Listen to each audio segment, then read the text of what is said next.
नमस्ते, मैं अशोक राज। आज हम लोग को क्या डिस्कस करने वाला है, ऑटो ट्यूब क्लीनिंग सिस्टम। मतलब इसी को हम लोग को क्या बोलता हूँ, जो कंडेंसर ट्यूब क्लीनिंग सिस्टम बोल के भी आज हम लोग को बोलते हैं। मतलब ऑटो ट्यूब क्लीनिंग सिस्टम और कंडेंसर ट्यूब क्लीनिंग सिस्टम दोनों एक ही है। मतलब वो तो दूसरा दूसरा कुछ नहीं है। अभी आपका पास क्या है, जो मान लीजिए आपका पास एक वाटर कूल्ड चिल्लर रहने से उसमें क्या है, आप लोगों जो वाटर कूल्ड चिल्लर में क्या है, आपका कूलिंग टावर जो हो जाता है। अगर कूलिंग टावर जो होने से, जो कूलिंग टावर क्या है, जो कूलिंग टावर क्या है, जो ओपन लूप सर्किट है, आप लोग को पता है।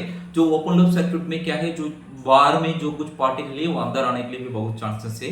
फिर जो कूलिंग टावर किस लिए जो काम, कैसे जो काम कर रहा है आपको पता है। मतलब एवापोरेटिव कूलिंग का हिसाब से जो काम कर रहा है, ऐसे जो काम करने से आपका जो वाटर ड्रिप लॉस नहीं तो एवापोरेशन लॉस में जो ज्यादा कुछ वाटर जो ज्यादा बाहर जाने से, ठीक है, एवापोरेट होने से, ड्रिफ्ट होने से, वो आपका जो वाटर में जो होता है, जो सर्कुलेटिंग वाटर जो होता है, उसी में क्या है, जो टीडीएस लेवल ज्यादा कुछ जाएगा। अगर टीडीएस वैल्यू ज्यादा कुछ जाने से आप लोग को क्या है, जो आप लोग को जो सिस्टम में स्केलिंग फाउलिंग जो होने के लिए बहुत चांसेस है।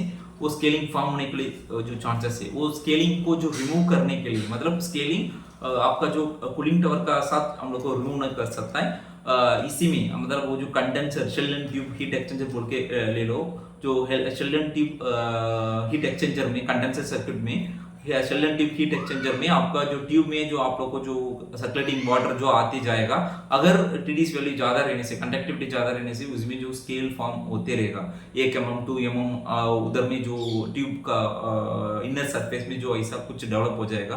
अगर डेवलप होने से उसी को निकाल करने के लिए बहुत आप लोग को प्रॉब्लम होता है।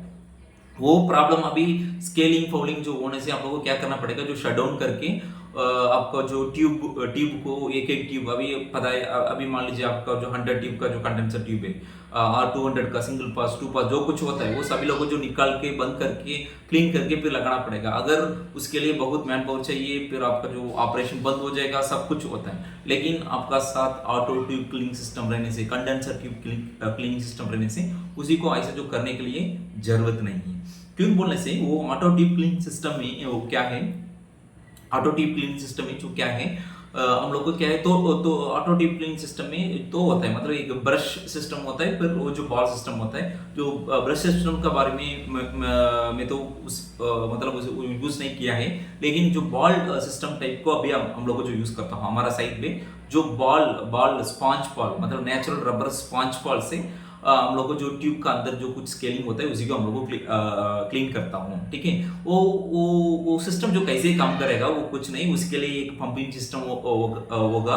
मतलब कभी कभी जो आदमी लोगों को क्या है, जो बॉल को इंजेक्ट करने के लिए इंजेक्शन पंप होता है, फिर जो कलेक्शन करने के लिए कलेक्शन पंप होता है। लेकिन जो दूसरा दूसरा साइड में एक ही पंप दो काम का करेगा, मतलब इंजेक्शन साइकिल भी यही काम करेगा, फिर कलेक्शन साइकिल भी वही काम करेगा। अभी मैं तो देखा है, वो सिस्टम क्या है, एक ही पंप है, वो एक्चुएटर तो 2 वे एक्चुएटर, 3 वे एक्चुएटर ऐसा कुछ होता है। उसी का हिसाब से वो पानी को, आपको जो सर्कुलेटिंग वाटर है ना, उसी से जो पानी को जो लेकर के आपको बॉल को अंदर भेज देता है, फिर बॉल से बॉल को फिर आपको सिस्टम को फिर वापस लेके आता है। वो कैसे, क्या क्या कंपोनेंट है, मतलब अब एटीसीएस बोलने से उसका कंपोनेंट क्या क्या होता है। मतलब कलेक्टर बॉक्स, ठीक है, कलेक्टर बॉक्स, फिर ball trap, ball collector and ball trap, ball collector, ball trap, फिर आपका जो सिस्टम पीएलसी का सिस्टम वगैरह, नॉट पीएलसी, जो कुछ दूसरा कुछ सिस्टम होता है, ठीक है। फिर आपका जो प्लम्बिंग सिस्टम जो हो जाता है, फिर जो आपका जो बॉल ट्रैप में जीरो लॉस बॉल स्टेनर जो हो जाता है। ये क्या है, ऑटो ट्यूब क्लीनिंग सिस्टम का जो कंपोनेंट है।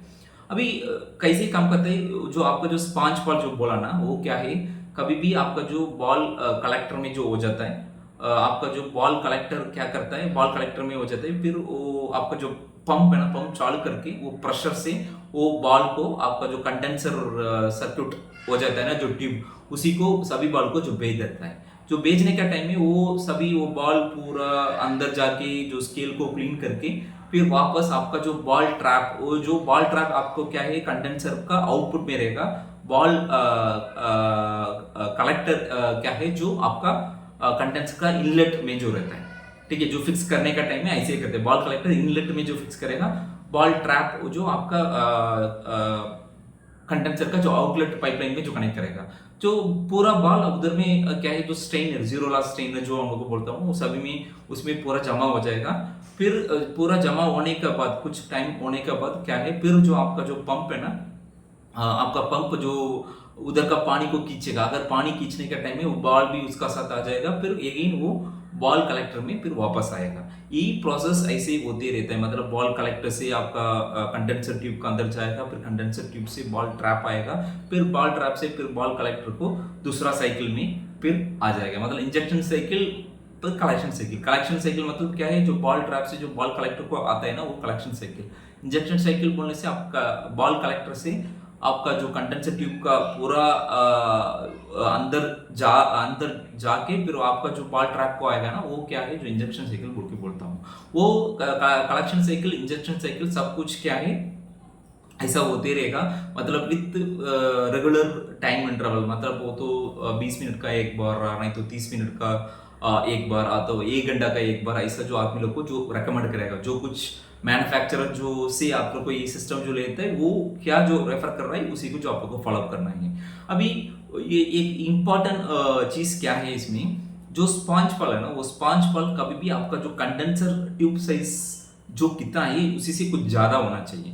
मैं तो जो पुराना वीडियो में हम लोग को क्या जो बोला है, इसे कम ज्यादा रहने से वो फंस जाएगा बोल के बोला, लेकिन वो तो ज्यादा ही रहना चाहिए। क्यों बोलने से उससे मतलब आपका जो ट्यूब साइज से कम रहने से क्या होता है, जो अभी मान लीजिए अभी 20 mm कंडेंसर ट्यूब है, मैं तो क्या है जो स्पॉन्ज पल को 19.9 mm जो रहने से 19.5 mm जो रहने से क्या है, जो 0.5 mm पूरा अंदर जो स्केल फॉर्म होते रहता है, फिर आपका ये सिस्टम जो लगा के भी कुछ फायदा नहीं है। लेकिन जो 0.5 का ऊपर जो कुछ स्केलिंग जो होता है वो बॉल रिमूव करेगा, वो गारंटी है। लेकिन मतलब वो जो लेवल कुछ आता है ना, वो कुछ लेवल जो आते रहता है ना, वो रिमूव करने के लिए आप लोगों को क्या क्या क्या करना पड़ेगा, उसका आपका बॉल साइज है ना, आपका जो बॉल साइज को क्या है कभी भी जो कंडेंसर ट्यूब साइज को साइज से कुछ ज्यादा साइज जो करना पड़ेगा। मतलब 20 mm का जो आपको कंडेंसर ट्यूब साइज रहने से आपको बॉल साइज इससे स्लाइटली कुछ ज्यादा होना चाहिए। मतलब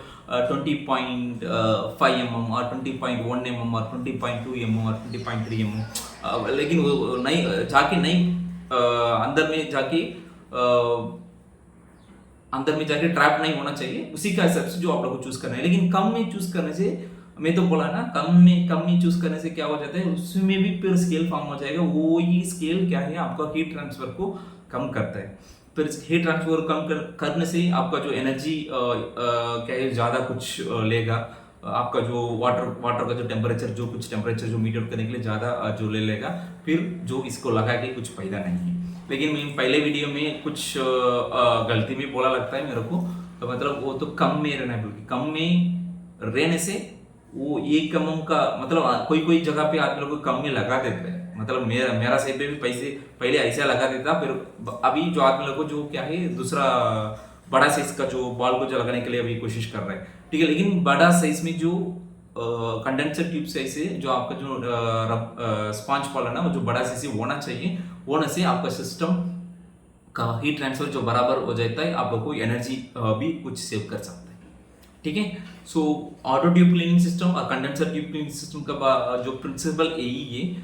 इसी का जो बॉल है ना, जो बॉल मतलब कुछ साइकिल और 1000 साइकिल और 2000 साइकिल ऐसा कुछ होने के बाद आप लोग को कुछ वो स्पॉन्ज बॉल को जो निकाल के आप लोगों को डिजिटल वर्नियर कैलिपर जो होने से उसी को जो मेजर करके देखना है। मतलब 1 mm और 2 mm कम होने से, मतलब जो कुछ अभी आप लोग मान लीजिए आप 20 mm का जो बॉल अंदर लगा देता है जो प्रोसेस में, अभी पर 1000 साइकिल का बाद में आप लोग को लेकर के जो मेजर कर रहे हैं, उसमें 1 mm कम होने से आप लोग को तुरंत वो स्पॉन्ज बॉल को जो बदली करना पड़ेगा। मतलब नया जो पुराना स्पॉन्ज बॉल को निकाल के नया स्पॉन्ज बॉल उसमें लगाना चाहिए, ठीक है। 1 mm कम होने से भी जो काम करेगा, जो आपका स्पॉन्ज बॉल अंदर जाएगा फिर वापस आएगा, लेकिन फिर आपका जो कंडेंसर ट्यूब में जो स्केल फॉर्म हो जाएगा, फिर जो जाके मतलब उसको जो सिस्टम को लगा के कुछ फायदा नहीं है, ठीक है। सो अभी आज के लिए इतना ही। ये वीडियो में आप लोगों को ऑटो ट्यूब क्लीन सिस्टम काम नोट क्या है, उसका जो प्रिंसिपल कैसे कैसे जो काम करना